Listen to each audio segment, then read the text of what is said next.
की भी मानने लगा है, यानी सुनने लगा है, ऐसा माना जाए?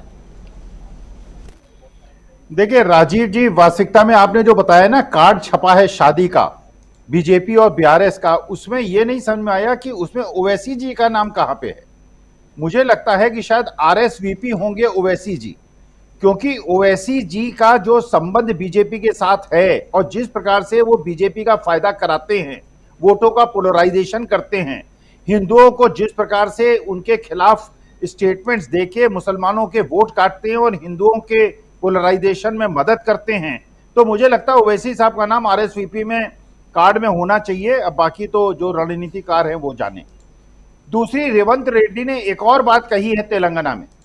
उन्होंने कहा है कि लोकसभा चुनाव के लिए बीजेपी, बीआरएस और ओवैसी साहब के बीच में समझौता हो गया है। 9 सीटें बीआरएस लड़ेगी, 7 सीटें बीजेपी लड़ेगी और 1 सीट ओवैसी साहब खुद लड़ेंगे। इसका मतलब यह है कि ये जो विधानसभा के चुनाव हैं, ये एक पृष्ठभूमि है लोकसभा चुनाव में, जिसमें बीआरएस का, बीजेपी का और ओवैसी साहब का समझौता हो चुका है। तो देश के सभी लोगों को ये समझना चाहिए, जो कि देश के लोकतंत्र को और संविधान को और धर्मनिरपेक्षता को बचाना चाहते हैं, कि ये लोग किस प्रकार का खेल खेलते हैं और जो देश को एकजुट करने वाली संस्थाएं हैं उनको किस प्रकार तोड़ने का प्रयास करते हैं। और एक चीज और देखिए आप, कतर के अंदर आप ज्यादातर भक्तों से अगर बात करेंगे तो वो कहेंगे देश का झंडा पूरे विदेश में डंका बज रहा है। राजीव जी, आपके सभी श्रोता जानते होंगे और आपके दर्शक जानते होंगे, कतर में उन 8 भारतीयों को मृत्युदंड दिया गया है, उसमें से एक व्यक्ति भारत सरकार द्वारा पुरस्कृत व्यक्ति है।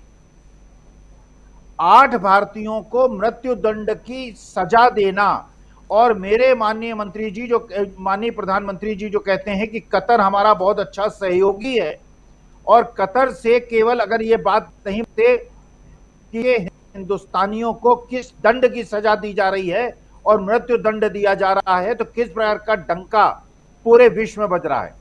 तीसरी बात जो आपने कही चुनाव आयोग की, देखिए चुनाव आयोग में बुद्धिमान लोग हैं और उनको ये समझ में आ गया है कि हवा किधर बह रही है। 2024 के चुनाव के बाद यही अगर चुनाव आयोग में बड़े बड़े अधिकारी रहेंगे तो इनको पता है कि इनको अभी पाला बदल लेना चाहिए। और जिस प्रकार से हेमंत बिस्वा शर्मा जाकर वहां पर धार्मिक विद्वेष फैला रहे हैं और देश को तोड़ने का प्रयास कर रहे हैं, उनको भी दंड देना आवश्यक है। और जब चुनाव आचार संहिता लगी हुई है उस समय सरकारी अधिकारियों द्वारा, वैसे मैं तो ये बात मानता हूं कि जितने अधिकारियों द्वारा, सरकारी अधिकारियों द्वारा ये चुनाव प्रचार कराएंगे उतना ज्यादा बीजेपी को नुकसान होगा, लेकिन ये चुनाव आयोग का कर्तव्य है। लेकिन ये मुझे नहीं समझ में आ रहा दूसरी तरफ राजीव जी, ईडी और सीबीआई के अधिकारियों को ये बात समझ में क्यों नहीं आ रही है कि जमीनी स्तर पे क्या चल रहा है, लोकतंत्र किस प्रकार से करवट बदल रहा है। 2024 के बाद जो वहां पे अशोक गहलोत साहब ने शब्द का उपयोग किया इन अधिकारियों के बारे में, या छत्तीसगढ़ में वहां पे वहां के मुख्यमंत्री ने किया, वो शब्दों का उपयोग मैं नहीं करूंगा, क्योंकि मैं जानता हूं जिस जानवर का वो नाम ले रहे हैं वो जानवर बहुत फेथफुल है, बहुत एक प्रकार का स्वामी भक्त होता है। और जब युधिष्ठिर अपने मृत्यु लोक जा रहे थे तो सारे उनके भाई गिर गए थे, स्वर्गलोक नहीं पहुंचे थे, अंतिम द्वार तक वही जानवर पहुंचा था जिनका उन्होंने संदर्भ लिया है। तो आगे से उसका नाम न लें, ये उससे बदतर लोग हैं, क्योंकि वो जीव जो है वो स्वामी भक्त है और जिस देश की रोटी खाता है उससे गद्दारी नहीं करता है। और ये लोग जिस देश की रोटी खा रहे हैं उससे गद्दारी कर रहे हैं और राजनीतिक आकाओं के इशारों पे चल रहे हैं, जो देश के साथ राजीव जी गद्दारी है। जी, वही हम समझने की कोशिश कर रहे हैं। जरा एक बार फिर से आना चाहता हूं प्रोफेसर अखिल स्वामी जी आपके पास। क्या कारण है कि कांग्रेस ने दिखा दिया दम?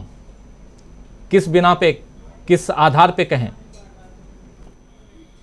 देखिए राजीव जी, थ्योरेटिकली मैं 3 चीजों पे अपना विश्लेषण करता हूं और मैं ये मानता हूं कि ये सारे जितने विधानसभा के चुनाव हो रहे हैं या लोकसभा के चुनाव होंगे, थ्योरेटिकली स्ट्रेटेजिकली इसको एनालाइज कीजिए। पहली चीज, छत्तीसगढ़ के अंदर अगर पैडी के प्राइस 2,500 रुपए क्विंटल मिल रहे हैं और उसी के बगल के स्टेट में मध्य प्रदेश में 1700-1800 रुपए का प्राइस किसानों को मिल रहा है, इसका माने 30% प्राइस धान का छत्तीसगढ़ के किसानों को मध्य प्रदेश की तुलना में मिल रहा है। तो अगर मैं किसान होता और मान लीजिए मैं इसका विश्लेषण करता और मैं कहता कि छत्तीसगढ़ के किसान को अगर 30% उसकी आमदनी बढ़ गई मध्य प्रदेश की तुलना में, तो मेरी प्रतिक्रिया क्या होती, ये कोई भी अंदाजा लगा सकता है जो आपके इस कार्यक्रम को देख रहा है। पहली बात। दूसरी बात देखिए, राजस्थान की वो स्कीम, मैं तो खुद कह रहा हूं, मैं कह रहा हूं कि अगर कोई भी स्टेट अगर स्टेट वेलफेयर के लिए, सोशल सिक्योरिटी के लिए अगर ये स्कीम देती है, हमारे जैसे लोगों को स्कीम देती है कि आप 20,000 रुपए साल दीजिए। आज हम 70-80 हजार रुपए साल दे रहे हैं और अभी तक हम इंश्योरेंस कंपनी को कम से कम 10 लाख रुपए दे चुके हैं। और हम जानते हैं, भगवान न करे जिस दिन बीमार होंगे 10 लाख का बिल आएगा, 2 लाख का क्लेम मिलेगा। ये आपके दर्शकों श्रोताओं को शायद पता नहीं है। अगर आपका इंश्योरेंस 5 लाख का है, आपका बेड का जो चार्ज होगा वो केवल 10% होगा, 5,000। जबकि जो ये हॉस्पिटल्स हैं वहां 10-15 हजार। आईसीयू मिलेगा 20% का, 10,000 का आईसीयू चार्जेस होते हैं 25,000। इसका मतलब है सीधे सीधे अगर सरकार किसी को 15 लाख का इंश्योरेंस 20,000 रुपए साल के भी दे दे, इंश्योरेंस कंपनी जरूर बंद हो जाएंगी। लेकिन जनता को कितना बड़ा फायदा होगा। देखिए, जनता के दिमाग में जो सबसे बड़ा, मेरे जैसे एक उम्र दराज आदमी को जो सबसे बड़ा एक दिमाग में बोझ होता है, भगवान न करे किसी दिन अगर बीमार पड़ गए और बड़ा खर्चा आ गया, पैसा है नहीं, कैसे खर्च निकलेगा। मैंने all India institute medical sciences के पास कभी सर्वे, राजीव जी करा के देख लीजिए, हजारों लोग ऐसे सड़कों पे, फुटपाथ पे लेटे हुए मिलेंगे जो बड़े बड़े किसान थे, बड़े बड़े पूंजीपति थे, आज सब कुछ बेच के वहां पे दवा दारू कर रहे हैं, क्योंकि एम्स के अंदर इलाज तो हो जाता है लेकिन रहने के उनके पास पैसे नहीं है।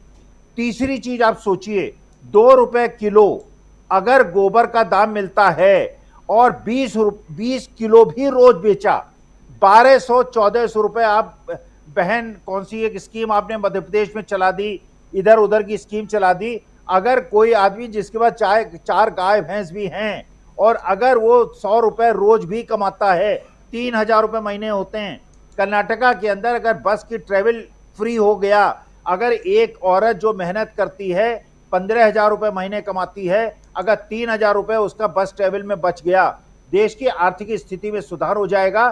थ्योरेटिकली जो छत्तीसगढ़ ने, जो राजस्थान ने, जो कर्नाटका ने करके दिखा दिया, अगर इन 5 स्टेट में भी ये गारंटी जनता तक पहुंच जाएं, तो कोई भी आदमी हो, मध्यम वर्ग हो, अल्प मध्यम वर्ग हो, कोई ऐसा नहीं है जो ये संकोच छोड़कर कांग्रेस को वोट नहीं करेगा और उस पार्टी को वोट करेगा जो कि सारी संपत्तियां अडानी जी को और पूंजीपतियों को दे रहे हैं। और ये क्लेम करते हैं कि जीएसटी हमारा बढ़ गया।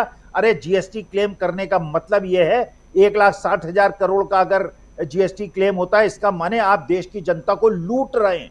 आप मध्यम वर्ग, अल्प मध्यम वर्ग को जीएसटी लगा के लूट रहे हैं और कॉर्पोरेट टैक्स कम करके अपने पूंजीपति जो आपके सेठ हैं उनको फायदा पहुंचा रहे हैं। देश की जनता को, आपके श्रोताओं दर्शकों को ये बात जनता तक पहुंचानी चाहिए।